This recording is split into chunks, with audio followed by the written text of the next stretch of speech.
추세를 여러분 보실 때, 자, 요런 추세가 있었는데, 여러분이 추세 매매를 즐겨하고 좋아하고 공부하신다면 여러분, 추세 매매에서 가장 좋은 자리는 어디일까요? 라는 질문을 한번 여러분한테 스스로 던져보세요. 여러분의 생각은?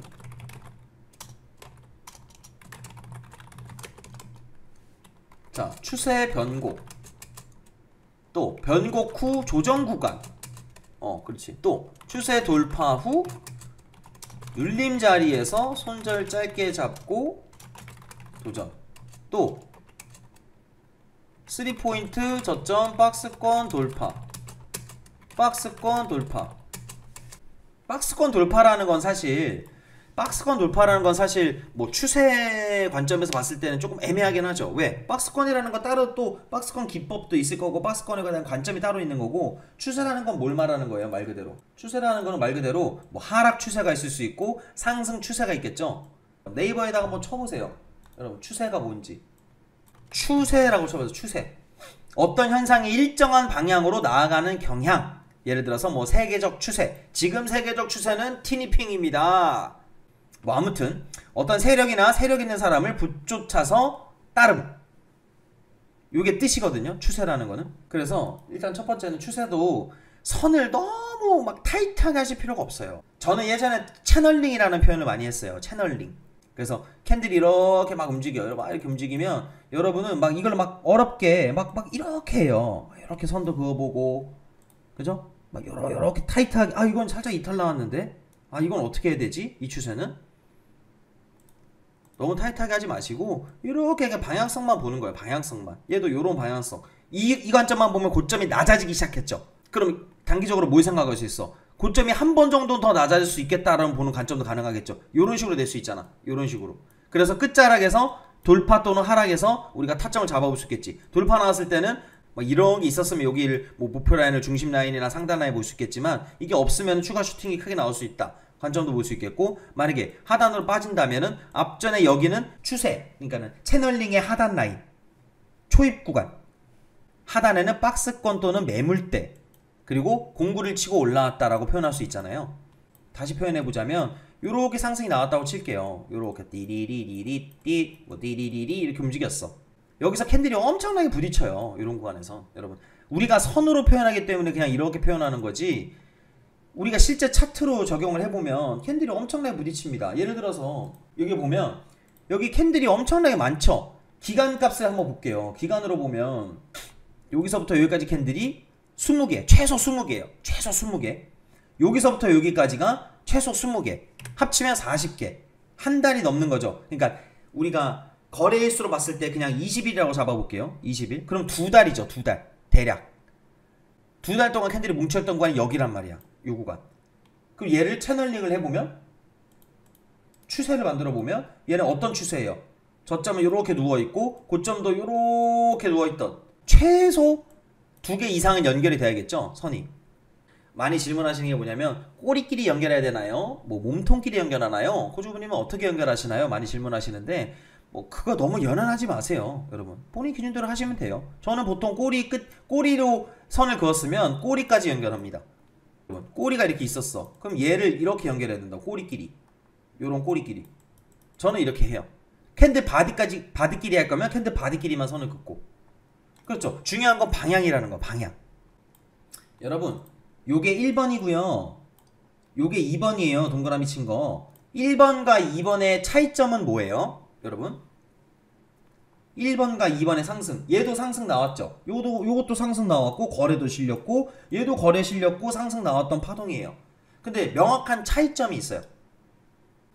자, 첫 번째 차이점은요, 얘는 제가 보통 말하는 전쟁을 나갔어요. 여러분이 전쟁을 나갔는데 전쟁에서는 졌죠. 전쟁에서는 졌잖아요. 근데 전투 한 번은 이기고 퇴각한 거예요. 삼국지로 따져보면 뭐 관우가 조주군한테 밀려가지고 전쟁에선 졌어. 그런데 이대로 들어가면 내가 형님을 볼 면목이 없는 거야. 유비를 만날 면목이. 유비가 형님이 큰형님이 나를 믿고 귀 크고 팔긴 그 형님께서 관운장 너 가서 조조군 박살내고 와라 했는데 어쨌든 병력 차이에서 졌어요. 메도스한테 밀린 거죠. 이대로 돌아가면 면목이 안 서. 그래서 어떻게 해요?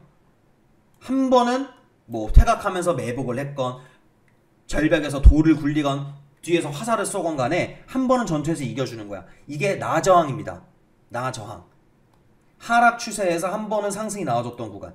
나 저항이야 라고 티내는 구간이에요. 얘는 나중에 저항 구간이 되는 영역이에요.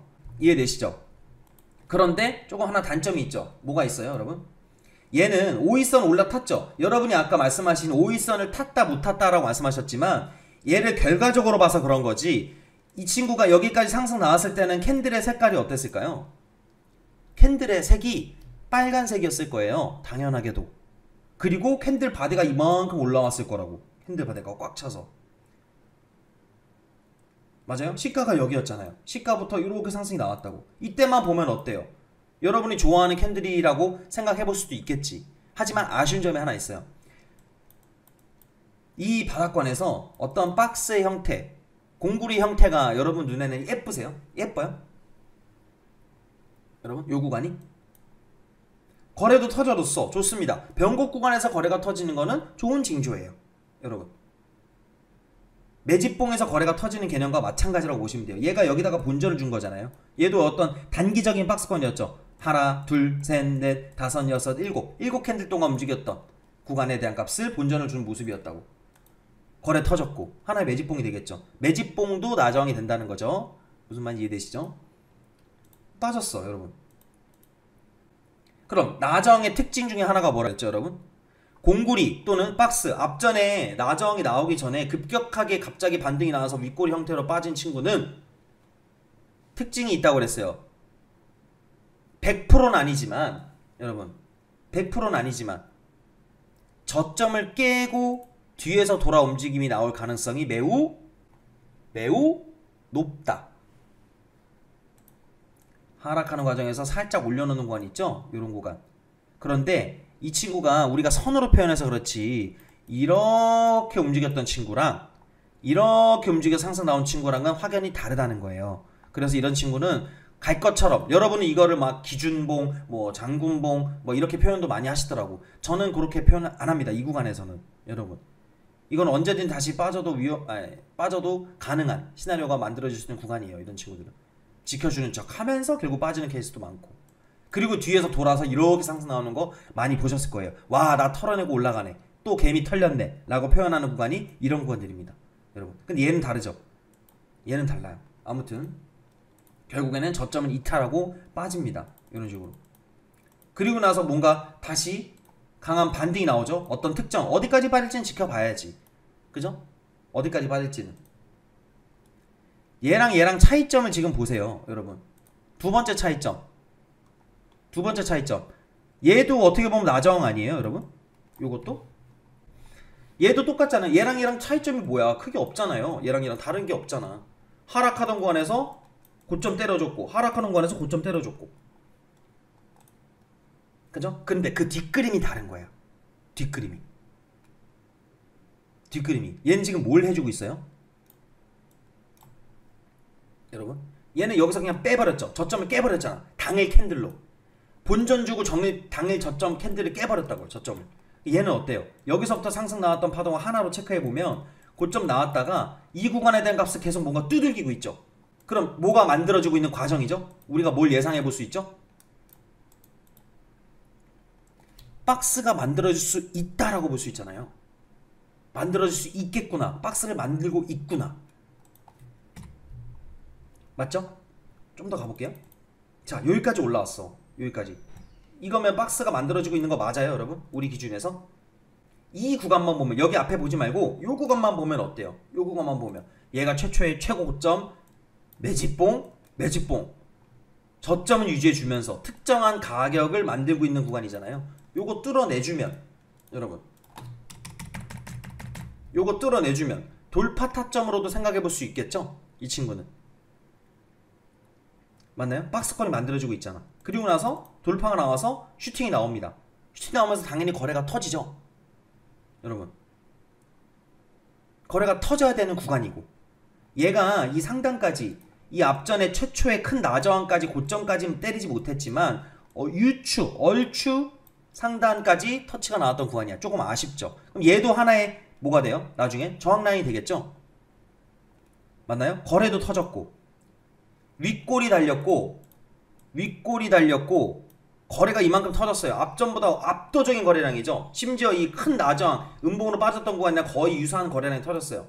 여러분, 그럼 일반적으로는 주가의 눌림을 예상을 해볼 수 있겠죠. 상단 때리는 구간에서 여기서 매수하는 영역이 아니라, 여긴 매수의 영역이 아닌 거죠. 매집본 구간은. 이해되시죠? 결국에 추가 상승 나오면서 얘가 어디까지 때려요?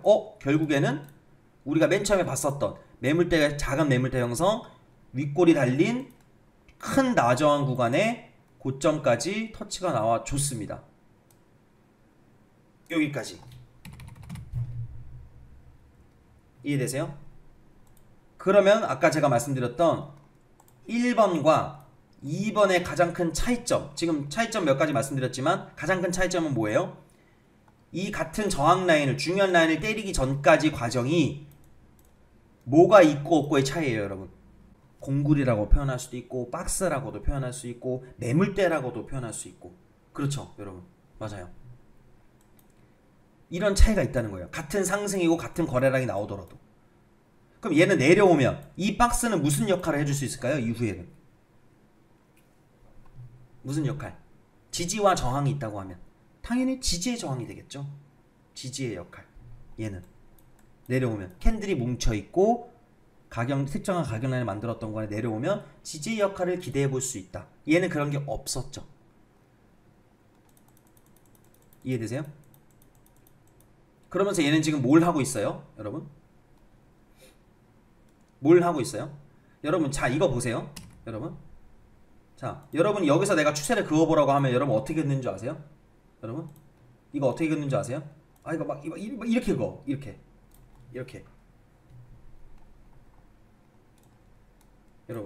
여러분은 눈에 봤을 때 추세선을 그을 때 뭐가 더 그냥 일반적으로 보여요? 여러분, 일반적으로 요게 1번이고요 요게 2번이에요 뭐가 더 이뻐요? 정답이란 건 없어요. 이렇게 해도 되고요, 이렇게 해도 됩니다. 제가 아까 뭐라 그랬어요? 추세선 긋는 거는 100% 정답이란 건 없다고. 여러분, 뭐 각도기 컴퍼스라 그러나요? 각도기로 막 이렇게 재가지고 이렇게 할 필요가 없다고요. 여러분, 몸통끼리 그어보실 분은 몸통끼리 긋고, 그죠? 대신 여기서 하나 포인트가 있어요. 8월 5일이 무슨 날이었어요, 여러분? 엔캐리 트레이드 청산 이슈, 그죠? 그리고 경기 침체 우려하면서 뉴욕 증시가 박살이 났습니다. 우리 증시 뭐 버티나요? 아시아 증시, 유럽 증시 할 것 없이 다 박살났던 거 아니에요. 글로벌 악재죠. 글로벌 악재가 있었던 날이야. 그죠? 그런 구간에서 빠졌는데 얘는 추세가 유지가 되고 있죠. 다른 구간들은 예를 들어서 막 박스권 만들다가 상승 나왔다가 글로벌 악재를 통해서 이게 깨버리는 경우가 있어요. 이런 건 안 좋은 케이스죠. 여기서 잘 버티고 가져야 되는데 글로벌 악재를 못 버티고 이렇게 큰 폭으로 낙폭이 크게 나오는 친구들이 있다고요. 물론 여기도 나중에 기회가 되긴 하지만, 제가 말하는 건 글로벌 악재가 해서 증시가 폭락이 나와도 얘는 어떤 추세 안에서 유지는 하고 있다라는 게 장점인 거죠. 이 친구는 이해되시죠? 그리고 나서 추가적으로 보셔야 될 건 글로벌 악재 이후에 얘가 다시 원래 지가 있어야 될 자리로 돌아왔다라고 표현하는 거예요. 원래 지가 있어야 될 자리로 빠르게 회복이 나온 거죠. 원래 있어야 될 구간으로. 여러분, 이해되시나요? 무슨 말인지? 얘가 최초의 나저항이었죠. 두 번째 나저항이죠. 요 구간이. 차이점을 말씀드렸죠. 첫 번째 나저항, 두 번째 나저항의 차이점, 그리고 박스권의 차이점. 추세 이탈이 잠깐 나오더라도 하단에 추세가 하나 더 만들어지는 과정, 빠르게 회복해주는 과정, 그리고 여러분 말씀하셨던 5일선, 빨간색이 5일선이에요. 이 첫 번째 구간에서 5일선 안착을 못해줬지만 두 번째 나저항 구간에서는 5일선을 올라타줬죠. 박스권에서. 그죠? 이런 차이점을 보시라는 거예요.